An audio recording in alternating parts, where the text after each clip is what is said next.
Bienvenido a Velázquez Durán. Estas son las últimas noticias en materia fiscal. Las inspecciones laborales por subcontratación laboral serán aleatorias y por denuncias, de acuerdo a información de la Secretaría del Trabajo y Previsión Social.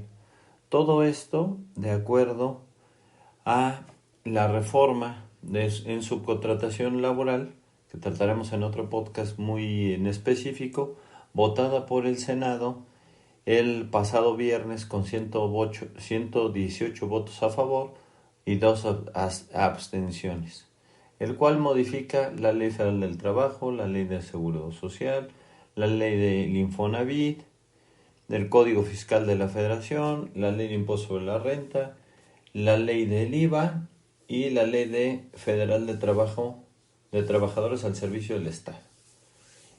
Es una reforma muy amplia donde la Secretaría del Trabajo tiene que emitir las reglas durante los siguientes 30 días. Se formará el Instituto de Registro de las empresas que van a poder ser subcontratadas por considerarse servicios especiales. Esto tendrá 90 días la Secretaría del Trabajo y tendremos que hacer algunas modificaciones.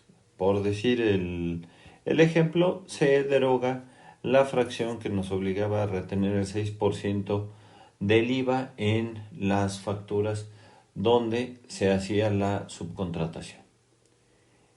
El Infonavit aprobó las reglas que permitirán a los trabajadores obtener créditos para compra de suelo, derivadas de las reformas de la ley del instituto publicadas el 16 de diciembre de 2020, mismas que permiten a los trabajadores acceder a créditos para la compra de suelo, autoconstrucción, reparación o ampliación de vivienda. El organismo informó que las reglas de otorgamientos de crédito prevén el otorgamiento de créditos subsecuentes siempre y cuando los derechohabientes liquiden sus financiamientos precedentes, además de establecer los criterios y lineamientos para financiar vivienda, y tenemos las reglas serán publicadas en los próximos días en el Diario Oficial de la Federación. De enero a marzo se perdieron 96,100 empleos formales en la Ciudad de México. Es decir, no hay visos de recuperación en el empleo en la Ciudad de México. Las inversiones extranjeras a nivel mundial serán 60% inferiores, esto lo informó la Secretaría de Economía, debido a que en el año pandémico la tendencia a la baja de las inversiones extranjeras disminuyeron hasta un 40%, y esto, según la Secretaría, permanecerá durante el 2021.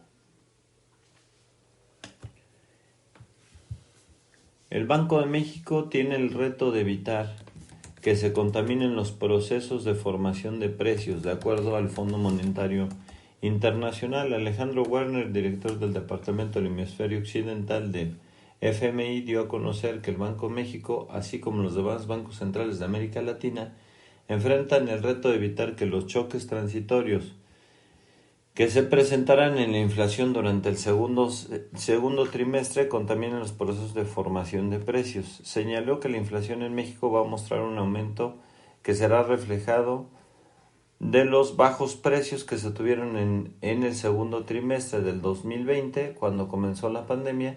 Se presentó una caída muy importante en precios de materias primas, así como de servicios, y la gran caída de la actividad económica que generó niveles de precios artificialmente bajos.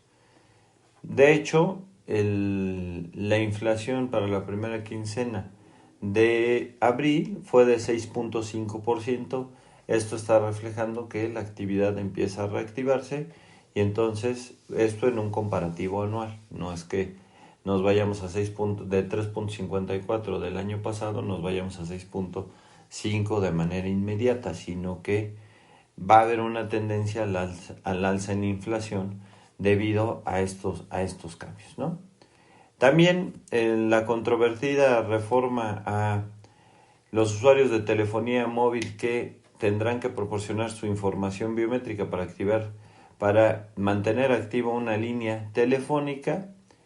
El 17 de abril entró en vigor el Padrón Nacional de Usuarios de Telefonía Móvil, el cual obligará a los usuarios a proporcionar a las compañías telefónicas sus datos biométricos, incluidos las huellas dactilares y el reconocimiento facial e iris. Según las reformas publicadas a la Ley Federal de Telecomunicaciones el 16 de abril, publicadas en el Diario Oficial de la Federación, los consumidores deberán entregar dicha información para mantener activas sus líneas, y de no hacerlo, estas serán suspendidas, aunque por las líneas existentes se tendrán 2 años para proporcionar tal información. Hay que estar muy al pendiente de acuerdo a las últimas noticias. Tenemos que ya se han dado más de 5 amparos en el mismo sentido en la suspensión temporal de como protección para que la gente no proporcione sus datos. Esto, la verdad es que muchos de los abogados recomiendan ampararse porque podríamos tener riesgo de que se compartiera esta información, y con esto podrían suplantar la identidad de cualquier persona. Pero esto hay que estar muy al pendiente porque lloverán los amparos, no solamente en materia provisional, sino en materia definitiva. La recaudación fiscal se incrementó en México en 2020, de acuerdo a los datos de la CEPAL. Consideró que México puso en práctica una serie de acciones que generan recursos adicionales equivalentes al 2.2% del Producto Interno Bruto mexicano durante el 2020. Señaló que la recaudación tributaria aumentó en términos nominales de 1.3% del PIB y de 0.8% en términos reales. Ello se debió principalmente gracias al aumento de la recaudación de impuestos sobre la renta a las personas morales, y esto tiene que ver con la recuperación que hizo el gobierno federal a través de convenios con las grandes empresas para que se les cobrara, por citar uno de los ejemplos, a Walmart, en vez de cobrarle los 10.500 millones de pesos que debía, se hizo un acuerdo y se recuperaron 9.800 millones de pesos para el erario público, que esto es un gran logro del Servicio de Administración Tributaria.